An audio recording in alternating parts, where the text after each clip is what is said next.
Hey everybody, welcome back to Hawks Nation. Good to see you guys again. We're going to get right into it. We're talking about the Kansas Jayhawks and their matchup Saturday this weekend against the Texas Horned Frogs. Very interesting matchup. The Jayhawks coming off a loss to the West Virginia Mountaineers, losing 62-61.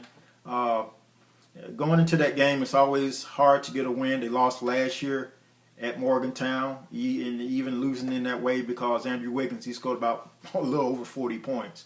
So it's always tough to go into a Morgantown under the guidance of a Bob Huggins team, because he always, in a sense, has taught his team to bring defense as far as playing top-notch competition like the Jayhawks. Somehow the defense broke down. The point guard, he was able to go coast to coast and get that winning basket. And then the Jayhawks, they really tried to throw that inbound pass. It got into Perry Ellis's hand, and he tried his best to either dunk it or to even just try to lay it in, but it seemed like it just rolled in and out.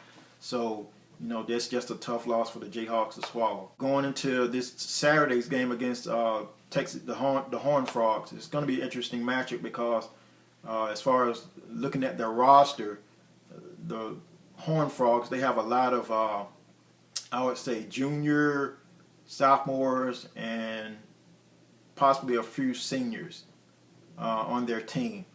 And being an inexperienced team and being one of the last teams at the bottom of the Big 12 Conference, the Jayhawks, if anything, should come out with a victory over that opponent this weekend.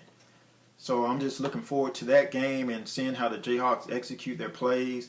Once again, trying to get back on the winning track as far as the Big 12 Conference.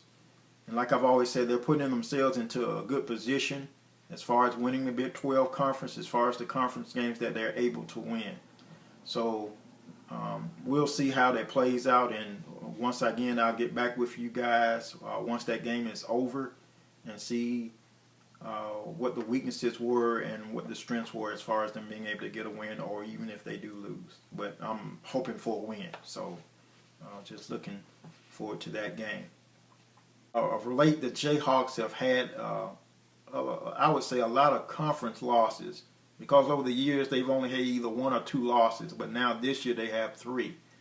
Don't know what the situation is as far as them losing. I know they've lost all two conference games on the road. And I know that was to Iowa State, or actually three. They lost to Oklahoma State, Iowa State, and now West Virginia. So that's three conference losses on the road. I think they have to play a little better in trying to get wins on the road, because their upcoming games on the road, they only have 4 more games left in the Big 12 Conference. I know a tough one's going to be against Oklahoma, and that's going to be down somewhere, that's going to be in Norman. So the Jayhawks can pull off a victory there, and they're, like I said, they'll be setting themselves up to be either that top seed in the conference tournament.